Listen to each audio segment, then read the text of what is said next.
Hi everybody, welcome to a Gary Neville podcast, which is the first of a two-parter this weekend, and the first part coming to you from Stamford Bridge. We've got one game to talk about, Gary, but a very interesting, significant match which seems to have just rubber-stamped Chelsea's credentials as champions and maybe rubber-stamped Arsenal coming short again. Yeah, they were big favourites before the game. I think that any of us that were talking about this game as we arrived here this morning looked at the teams, particularly when they came out, and you think Coquelin and Chamberlain in midfield versus Kante and Matic. You think of the way in which the way in which Chelsea are, the strength, the resilience, and you think it's going to have to go really well for Arsenal here today. They were impressive, Chelsea. I have to say, the first 10 minutes, Arsenal were on the front foot. They came out with a slightly surprising system. They did. They pushed two on. Iwobi and Oxlade-Chamberlain, they pushed right up against Matic and Kante, and they had Coquelin sitting back. And it seemed for 10 minutes to have a little bit of an impact in terms of just letting Chelsea work things out a little bit. I think that Ozil and Sanchez, and they were pressing onto the centre-backs, and Chelsea were just a little bit, not uncomfortable, but they certainly thought, oh, there's something to think about here. But once they got through that first 10 minutes, Chelsea were impressive for probably about the next 20-25 minutes, and they just looked really good, Martin. I have to say that all the sort of components that you would want to see in a championship-winning team, they're showing resilience, consistency, world-class players who'll win your games. You know, they look strong at the back, even though they have conceded 2 or 3 chances here today. And the first goal, it was about height and power and strength. It was good play. But also, you said about setting it up from the training ground with the movement before the original cross even comes in. It was, and you just watch patterns of play and repetitions of patterns of play, which is obviously Conte's big strength in his training practices. And you see that what they did when the ball goes out to the wing-back, Monreal just goes out too soon, Pedro spins into that channel, the centre-back gets drawn out, the first centre-back then gets pulled across, and the cross is perfect, and it exposes Bellerin at the back post, who got absolutely smashed. I mean, the goal, I've got some sympathy for Bellerin there. It happened to me, I think, at Loftus Road, I remember about 20-odd years ago. Les Ferdinand did it to me at the back post. He just put me and the ball into the back of the net.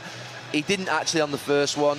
It hit the bar, it came back, and then Alonso, who had the run, I think Jamie Redknapp did a very good bit of analysis on Theo Walcott just switching off and sleeping, and he had the run on him, and he put him into the back of the net with the ball, and really it's like a backbreaker challenge. But from that moment on, you really just felt as though men against boys is a cliche that's used too much, but there are far too many times, Martin, we've been watching this type of game over the years involving Arsenal where you think, oh, they're just falling short, they're just not equipped. Just to go, before we finish on the goal, one or two of our foreign colleagues up here in the commentary box, obviously the world represented here on the television broadcast today, came to us at half-time and said, oh, that must be a foul in their countries. And maybe, just take it from the British perspective. No, I mean, I said in the first half when it was thrown back in that, you know, at the time, there was no Arsenal players complained about it, and I think that I couldn't support a foul for that, because a player leaping towards goal 5-6 yards out with it there, with everything in front of him, has to leverage with his arms. We have to allow that in this country. I mean, some people could argue that it was, but I never felt it was a foul, and I don't think if it was at the other end I would have felt the same either. I just think he was just too strong, too quick, too powerful. He had the run on him. He had no chance, Bellerin, and all the components that you want to see in a team they have at the moment, Chelsea and Arsenal. The word is, are they equipped to be able to handle this type of opponent? You mean tactically, physically, mentally? Physically and mentally. Are they equipped to be able to handle this game, to see the dangers, to recognise what part of the game they're in, when they can attack, when they have to defend? The full-backs' positions, in recognising that both of them being wide and not attending to the counter-attack from Pedro and Hazard was something that was alarming. And that's just being shrewd, and they're not a shrewd team, Arsenal. I have to say that they've got a lot of players who think about only the attacking side, or certainly prefer to think about the attacking side of the game. Whereas with Chelsea, you get the feeling that they know exactly what to do in attack, on the ball, and in defence. Well, Eden Hazard will be remembered from this game. It was a team effort, as you're rightly stressing, but that moment, it was brilliant from Hazard, but it also show, if you like, a lack of cynicism in the Arsenal's play, that they didn't stop him earlier or at source. Yeah, I mean, over the years, having played against really what would be shrewd, cynical Italian opposition, where you would say they break up play at the first instance of a counter-attack. Chelsea have that, and I think Jamie Redknapp made a fantastic point in the commentary. Matic took a yellow card, didn't he? Matic takes yellow cards. Kante always breaks up play. They don't care about giving fouls away and breaking up play, knowing full well that everyone can get behind the ball. With Arsenal, he tried probably to break up the play, Coquelin. I have to say, I think he tried. He should have just legged him up in old-fashioned terms. But the reality of it is, Hazard's balance and strength combined, the balance is obvious, the change of direction is obvious, but his ability to sort of just ride challenges, the great players have it. You wonder sometimes how the likes of a Messi or a Hazard, the size of them to be able to ride challenges and to be able to stay on the feet through what would be really difficult moments when they're getting pushed and pulled and harassed. And it was brilliant from Hazard, and we had a preview piece with Thierry Henry, of course works with Eden Hazard with Belgium now, going to the Chelsea training ground last week and talking about the relative skills and how they approach their jobs. It was very revealing. It's on, I believe, on the Sky on demand. I would recommend finding it and watching it, and then watching again what Hazard did. A mixture of instinct and craft, I guess. Yeah. He is one of the few players in this league that I would put in the world-class bracket. I've been tough on him. I was actually tough on him before the game today because he hasn't had a shot in the last 3 games. And I always think with him, it's sometimes too easy for him in games and he takes the easy option. And it's that killer instinct. When I look at the likes of a Messi or a Neymar or a Ronaldo, they seem to want to not just score 1, they want to score 6, they want to score 10.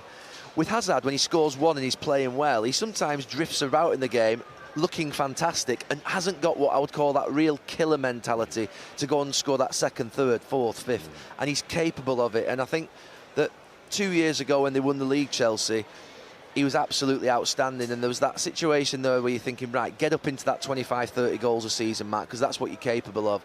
And he dipped enormously and alarmingly last season. He's getting back up to that level again this season, but consistently to be able to do it week in, week out. He should be scoring so many goals. He's that good.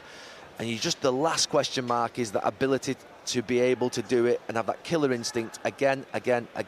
Don't stop. Don't stop, Eden Hazard, because you're that good. You're blessed with an incredible talent and ability that very few players in the world have. And you can do anything you want to do. Just go for it and don't stop. Don't let people off the hook. Don't let defenders off the hook. Go and do them again and embarrass them again and again and again. Make them look fools again and again and win games 6-0. Don't worry about the opposition and the fact it's 2-0 or 3-0. And that's that little bit that I think he has in him, that maybe that last little bit, that mental, just that little bit of extra mental toughness, if you like, that just gives him that incredible edge that will make him not just be a world-class talent, but be a recognised one of the best 2 or 3 players in the world. Because he's nearly there, he's fantastic. Well, he'd gone off and Cesc Fabregas had come on within 90 seconds. A goal that will also be remembered for the wrong reasons. It was a real aberration from a great goalkeeper back at his old club, and playing against his old club, Fabregas did what he had to do and didn't take a great deal of celebration from the moment. No, and I think that I have to say that the Arsenal fans, they were still pushing for their team up until that point, but that was too much for them. To see Petr Cech do what he did and then it fall to Fabregas, and have to see Fabregas score a 3rd goal against them, it was too much for them to take, and it meant that a lot of them, if you like, moved out of the ground, and unsurprisingly, it was a bad moment for Petr Cech, but he's experienced enough to be able to handle it. It's not typical at all. And I have to say, Arsenal weren't bad today. I couldn't look out there and say that they were terrible in any particular area. I was disappointed with the forward players in terms of what their impact in the game. I thought they can do more, but it's difficult to play against this Chelsea team. They are a blue wall. There is no space. They get back behind the ball quickly. They break up play. They have so many players around the edge of the box to be able to operate. So it's not an easy game to play in. But I couldn't sit there and say today that Arsenal were terrible in any particular area, but they just weren't. They're not equipped to be able to handle the might and strength and power and tactical discipline and shrewdness of an opponent like Chelsea. So they can't be champions, and the maths now suggest that they're not going to be champions. No. But there are others, and in the commentary I mentioned some of the away games that they've got all the relegation candidates pretty much here, and Manchester City here at Stamford Bridge to come in the home section of what's left.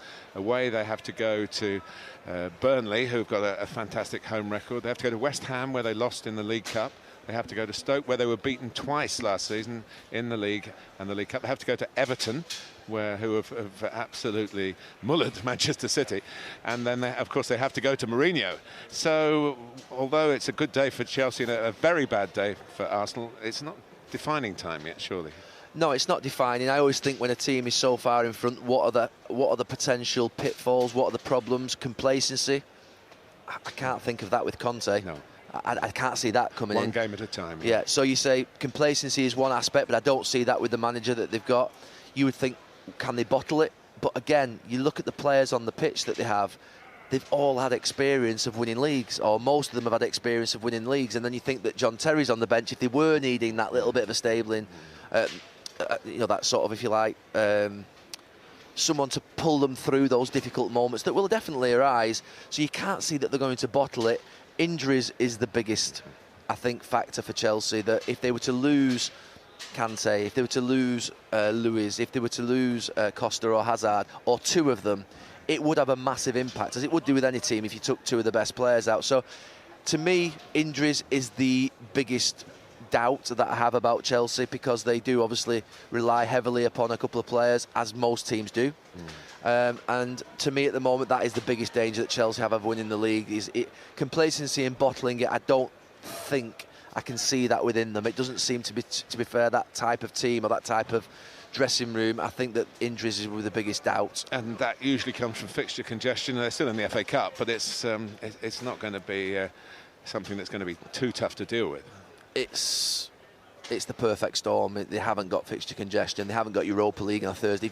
If you threw 3 or 4 Europa League games in on a Thursday and a couple of trips to far out Eastern Europe, you'd be saying, well, OK, that's a factor they're going to have to deal with, and that's a potential problem for them where they could drop points through tiredness. That's not there. So that's something that's just completely removed. They can never use that as an excuse. It won't be an excuse, and it won't be a problem for them in terms of the physical aspects, because they do have those 3 weeks.